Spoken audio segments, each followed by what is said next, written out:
हाय, मैं हूं Jasmine Patel. Welcome back to the second episode of easy explained. Last video के अंदर हमने बात की थी रोलेक्स के बारे में कि रोलेक्स की घड़ियों को किस तरीके से बनाया जाता है, उसकी क्या हिस्ट्री है, उसकी प्राइस इतनी ज़्यादा क्यों होती है। अगर आपने वो वीडियो नहीं देखा है तो लिंक डिस्क्रिप्शन में दिया हुआ है, जाके देख लीजिए। आज हम एक ऐसी ही ब्रांड के बारे में बात करने वाले हैं, एक ऐसी कंपनी के बारे में बात करने वाले हैं जो दुनिया की जो सबसे महंगी, सबसे पॉपुलर ब्रांड्स हैं उनमें से एक है। नाम है लुई विटॉन। आप में से कुछ लोग लुई विटॉन के बारे में जानते होंगे, कुछ लोग उसकी प्रोडक्ट यूज भी करते होंगे, दीवाने होंगे उसके, और जिनको नहीं पता है उनको हम आज बताएंगे। ये कंपनी फैशनेबल चीज़ें लाइक गॉगल्स, कपड़े, शूज़, बैग्स ये सब बनाती है और बहुत ही ज़्यादा दाम में बेचती है और लोग खरीदते भी है, लेकिन उसके अपने कुछ फंडे हैं, वो हम आगे बात करेंगे। दुनिया में जितनी बड़ी बड़ी ब्रांड्स हैं, हमको सुन के कभी कभी खास करके उनकी प्राइस को देख के लगता है कि इसमें ऐसा क्या खास है, मतलब इतना भी क्या आएगी, 1 लाख करोड़, 2 करोड़, 50 करोड़, ऐसे इसकी प्राइस क्यों होती है।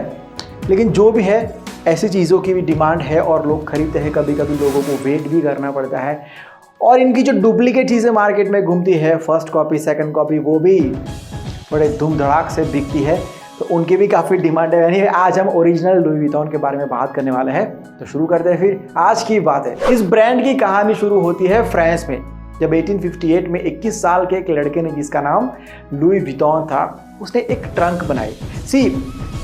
ये जो ब्रांड के बारे में आपको बता रहा हूँ, उसके साथ साथ इसके पीछे एक इंस्पिरेशनल स्टोरी भी है, इसको आप याद रखना हमेशा के लिए। जैसे हमने रोलेक्स में बताया था कि एक बंदा जिसके पास नॉर्मल घड़ी खरीदने के पैसे नहीं थे, उसने रोलेक्स को खड़ा कर दिया। तो आज की कहानी बिल्कुल उस तरीके की है। हुआ है वो कि 1837 में वो पेरिस आए थे काम की तलाश में। तो यहाँ पर एक ट्रंक बनाने वाले भाई साहब ने उनको काम सिखाया, ट्रंक्स बनाना सिखाया, बैग्स बनाना सिखाया। उस टाइम पे उनकी उम्र थी सिर्फ 16 साल।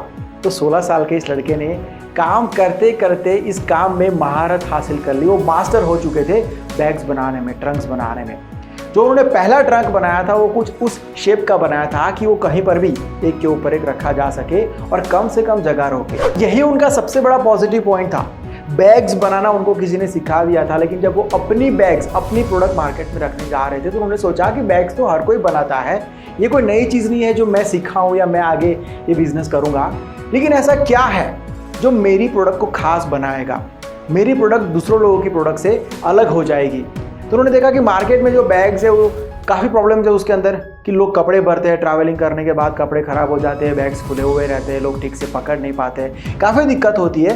तो ये सारे प्रॉब्लम्स दूर हो पाए, उस तरीके से उन्होंने अपनी बैग को डिज़ाइन करना शुरू किया, बनाना शुरू किया। उसके बाद मार्केट में रखा और जैसे उन्होंने सोचा, बिल्कुल ऐसा ही हुआ कि ऐसी प्रोडक्ट लोगों के हाथ में आते ही लोग काफ़ी अट्रैक्ट हुए और इनका बिजनेस धीरे धीरे चल पड़ा। उनके बाद उनके बेटे ने भी इस बिज़नेस को बहुत अच्छे से संभाला। उनका ये सिंबल है L और B का। आई होप आपने कहीं ना कहीं तो देखा ही होगा। लुई विटॉन के कुछ कुछ बैग्स की कीमत तो $55,000 यानी कि 40-41 लाख के आसपास होती है।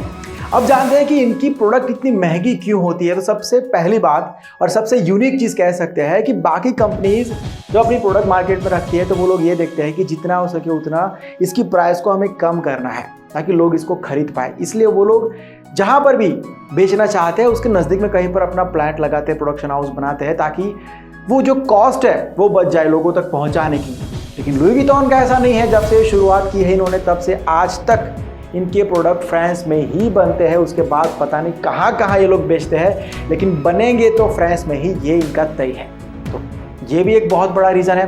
दूसरा बड़ा रीज़न ये है कि लुई विटॉन की काफ़ी चीज़ें, खास करके कपड़े और बैग्स की बात करें तो उनके कारीगर खुद सिलाई मशीन पर बैठकर उनको बनाते हैं अपने हाथों से। बाकी कंपनीज की तरह नहीं कि ज़्यादा प्रोडक्ट बनाने के चक्कर में मशीन्स में प्रोग्रामिंग करके रख दिया और प्रोडक्ट बस बनते जा रहा है और मार्केट में बिकते जा रहा है। नहीं, तो ये भी एक बड़ा रीज़न है उसकी प्राइस बड़ा होने का। तीसरा बड़ा रीज़न ये है कि लुई विटॉन की कोई भी चीज़ आपको कहीं पर भी सेल या फिर डिस्काउंट में नहीं मिलेगी। चाहे फिर आप कितना भी खरीद लो, कितनी महंगी भी खरीद लो, लेकिन उसका जो ओरिजिनल प्राइस होगा, जो टैग लगाया होगा, वही आपको देना रहेगा। और इनको ज़रूरत ही नहीं है, वो लोग ऐसा चाहते ही नहीं है कि हमारा प्रोडक्ट ज़्यादा से ज़्यादा बिके। नहीं, जो बिके हमारी कंडीशंस पर बिके। अगर आपको पसंद नहीं है तो भाई साहब आप जा सकते हैं दूसरी जगह पर लेने के लिए, लेकिन अपनी प्राइस ये लोग कम नहीं करते हैं। खास करके सेल के अंदर तो बिल्कुल ही नहीं बेचते हैं। और ऐसा नहीं है कि लुई विटॉन कंपनी ने सिर्फ दिखाने के लिए या फिर शो ऑफ करने के लिए ये सब टर्म्स एंड कंडीशन रखे हैं कि हम ऐसे ही काम करते नहीं। ये जो एक्सीलेंस है, ये इनका जो परफेक्शन है, ये पहले से लुई विटॉन जब अकेले काम करते थे जब उन्होंने शुरुआत की थी तब से इस एक्सीलेंस के साथ वो काम करते, यही उनका मिशन है, यही उनका विज़न है कि हमको परफेक्ट मार्केट में प्रोडक्ट रखना है। उनका काम देखकर फ्रांस के राजघराना के लोगों ने उनको काम दिया था और वो राजघराना के लोगों के लिए बैग्स और ट्रंक्स वगैरह बनाते थे। उस टाइम की बात है जब उन्होंने शुरुआत की थी। और एक बड़ा रीज़न ये है कि इस कंपनी के जो बैग्स होते हैं वो अच्छे तो होते ही है, आई मीन अट्रैक्टिव तो होते ही है, लेकिन ये वाटरप्रूफ और फायरप्रूफ भी होते हैं, जिसकी वजह से भी इसकी प्राइस काफ़ी बढ़ जाती है। लुई विटॉन का सबसे ज़्यादा क्रेज़ अगर कहीं पर है तो चाइना के अंदर है। चाइनीज़ लोग लुई विटॉन के पीछे पागल है, उसकी प्रोडक्ट के पीछे पागल है। बहुत ही शौक है इनको इस कंपनी के कपड़े, बैग्स, गूगल्स वगैरह रखने का। 1992 से ऐसा है, वहाँ से इनका क्रेज़ चला आ रहा है और पूरी दुनिया के अंदर आज भी जितना सेल लुई विटॉन का होता है उसका 40% तो सिर्फ चाइना में हो जाता है। और इन सबसे ज़्यादा यूनिक, इन सबसे ज़्यादा स्पेशल जो फैक्ट है इस कंपनी का, जो पॉलिसी है, वो ये है कि जो प्रोडक्ट बच जाते हैं, मतलब 2011 के लिए बनाए और 2011 में नहीं बिके और 2012 के एडिशंस आ चुके हैं, तो वो लोग जो बच गए प्रोडक्ट, उनको ऐसा नहीं है कि थोड़ा सा प्राइस कम करके मार्केट में बेचेंगे, अब इतना मेहनत करके बनाया ही है तो बेचेंगे, ऐसा नहीं है। नहीं, वो लोग बचे हुए प्रोडक्ट को डिस्ट्रॉय कर देते हैं, जला देते हैं। हाँ, ऐसा इसलिए करते हैं क्योंकि वो लोग अपनी जो ब्रांड वैल्यू है उसको कम नहीं करना चाहते। वो लोग नहीं चाहते हैं कि लोग वेट करें कि कब प्रोडक्ट का दाम कम हो और ख़रीदे। दूसरी बात ये कि उनकी प्रोडक्ट का कहीं पर गलत इस्तेमाल नहीं होना चाहिए। लोगों को उनके जहन में रहना चाहिए कि ये 40 लाख की बैग मैंने खरीदी है, 35 में या लाख रुपए में या फिर 50,000 में नहीं खरीदी है, तो उसकी वैल्यू लोगों के दिमाग में रहनी चाहिए कि कितनी महंगी है। तो इस ब्रांड वैल्यू को, वो इस रैपो को वो तोड़ना नहीं चाहते हैं। और एक बात मैं पहले क्लियर कर दूं यार, ये वीडियो जो मैंने पहले बनाया था तो बहुत सारे लोगों के कमेंट आए थे कि अगर ये फायर प्रूफ बैग्स है तो फिर इनको जलाते कैसे हैं, क्रोनोलॉजी समझो। काफ़ी लोगों ने स्मार्ट तरीके से कमेंट्स किए थे, तो मैं आपको क्लियर कर दूं भैया, मैं उस टाइम भी कमेंट किया था लेकिन इस वीडियो के अंदर मैं पहले क्लियर कर देता हूँ।